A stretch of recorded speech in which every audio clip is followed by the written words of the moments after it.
साथियों, इनकी पिछले 10 साल सरकार रही, ना हमारे बच्चों को पढ़ने दिया, और जो बच्चे पढ़ लिख कर पेपर दे के आते हैं सरकारी भर्ती के लिए, वो भी लीक करा दिया, क्योंकि ये लोग रोजगार नहीं देना चाहते।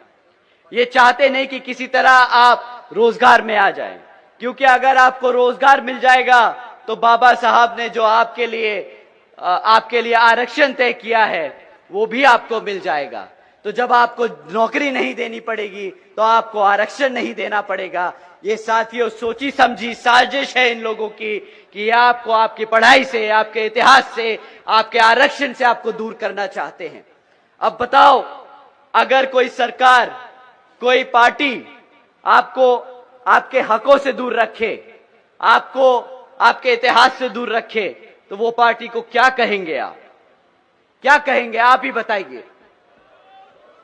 चोर, चोर कहेंगे आप ऐसी पार्टी को। साथियों, भारत की जनता ने इन्हें वोट डाला है, कोई विश्वास करके ही वोट डाला होगा। तो जो विश्वासघात करे उसे क्या कहते हैं? गद्दार कहते हैं, गद्दार। ये पार्टी गद्दार है, ये आपकी गुनहगार है। साथियों, इनका समय पूरा हो गया है। साथियों, ऐसा नहीं है कि ये सरकार आपको रोजगार नहीं दे सकती। आप जानते हैं कि सेंटर में 30 लाख से पद खाली पड़े हैं, 30 लाख से ज्यादा सरकारी पद खाली पड़े हैं। चाहे तो ये कल आपको रोजगार दे चाहे तो आपको कल रोजगार दे दे, परंतु इनकी नीयत नहीं है, इनकी इच्छा नहीं है कि आप कभी रोजगार में आ जाओ। तो साथियों, ऐसी सरकार जो रोजगार नहीं देती, जो पढ़ने नहीं देती, ऐसी सरकार को कोई हक नहीं सत्ता में आने का। ऐसी सरकार को कोई हक नहीं आपके बीच में आने का। ऐसे लोग अगर आपके बीच में आए तो जूता निकाल के रेडी कर लीजिएगा कि वोट की जगह जूता मारने का समय आ गया है इनको। साथियों, कुछ दिन पहले आदरणीय प्रधानमंत्री जी ने मंच से कहा था कि कुछ लोग उत्तर प्रदेश की भाजपा सरकार को बुलडोजर की सरकार कहकर बदनाम कर रहे हैं। अब आप ही बताइए, जो सरकार अपने गरीबों का घर उजाड़े, जो सरकार उनसे उनका घर छीन ले, तो वो क्या बुलडोजर की सरकार नहीं है? आप ही बता दीजिए। बुलडोजर की सरकार है कि नहीं, आप ही बता दीजिए। साथियों, ये बुलडोजर की सरकार पर आदरणीय प्रधानमंत्री जी ने कहा था कि नहीं, वो बुलडोजर की सरकार नहीं है। तुम्हें आंखें खोलनी चाहिए और देखना चाहिए कि उत्तर प्रदेश में कितनी प्रगति हो रही है, कितना व्यापार बढ़ रहा है। तो साथियों, हमारे प्रधानमंत्री जी हैं, अगर कहेंगे आंखें खोल के देखो, तो हमने कोशिश करी, ढूंढा कि उत्तर प्रदेश में क्या चल रहा है। घर उजाड़ना तो एक कहानी थी, दूसरी ओर क्या चल रहा है, हमने वो भी पढ़ने की और समझने की कोशिश करी। तो साथियों, पाया कि यूपी आज पूरे देश में नंबर 1 बन चुका है। उद्योग में नहीं, अपनी बहन बेटियों पे अत्याचार करने के लिए देश में नंबर 1 बन चुका है। लालच है ऐसी सरकार को जो अपनी बहन बेटियों को सुरक्षा नहीं दे पाती।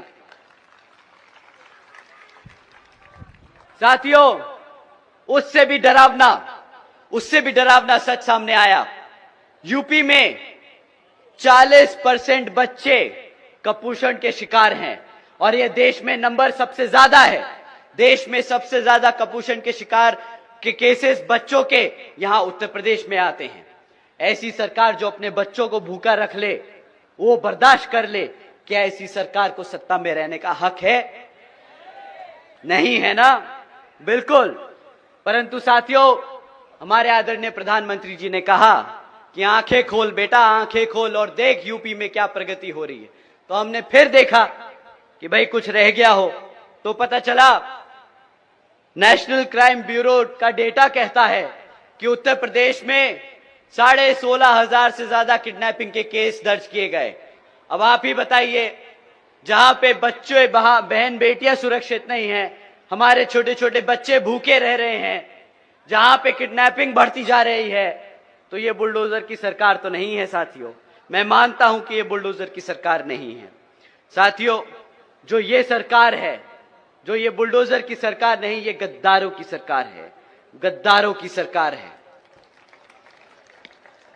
साथियों, जो सरकार अपने युवाओं को, जो अपने बच्चों को भूखा रखे, जो सरकार अपनी बहन बेटियों को, जो बहन बेटियों पे अत्याचार होने दे, जो अपने युवा साथियों को, युवाओं बच्चों को बेरोजगार रखे, जो अपने बड़े बुजुर्गों को फ्री राशन के नाम पर यहां की जनता को गुलाम बनाकर रखे, ऐसी सरकार को आप जानते हैं क्या कहना चाहिए?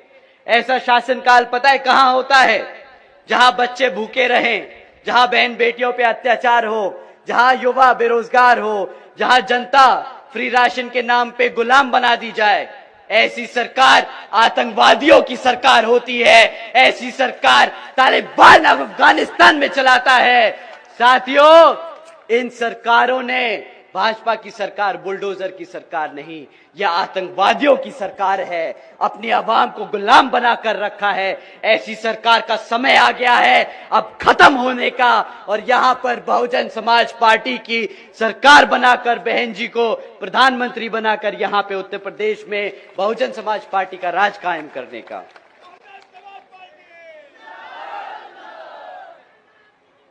साथियों, अगर हमारी बात थोड़ी ज्यादा छुप गई हो और इलेक्शन कमीशन को लगे कि हमें तालिबान नहीं बोलना चाहिए था या भाजपा को आतंकवादी नहीं बोलना चाहिए था, तो हम उनसे दरख्वास्त करेंगे कि यहां उतर के आके देखें और गांव-गांव में घूमें और पता करें कि यहां के जो बहन बेटियां हैं, जो हमारे युवा हैं, वो किस हालत में जी रहे हैं। वो खुद समझ जाएंगे कि जो हमने कहा वो गलत नहीं, वो सत्य है, वो सच है, वो हमारी आवाम आज जी रही है। साथियों, रोजगार पर एक और टिप्पणी करी थी आदरणीय प्रधानमंत्री जी ने। उन्होंने कहा था कि भाई सरकारी नौकरियां नहीं है तो क्या हुआ, सरकारी नौकरियां नहीं है तो क्या हुआ, भाई पकोड़े तो तल रहा है ना, वो भी तो रोजगार है। अब आप ही बताइए, इतनी पढ़ाई लिखाई कराकर अपने बच्चे को आप पकोड़ा तलवाएंगे क्या? बहुजन समाज पढ़ा लिखा समाज है, वो पकोड़े तलने के लिए नहीं पैदा हुआ है। वो यहां अपने भारत की संविधान के आधार पर चलकर अपने भारत को आगे बढ़ाने का काम करेगा। बहुजन समाज पहला समाज ऐसा होगा जो देश को आगे तरक्की की ओर लेके जाएगा।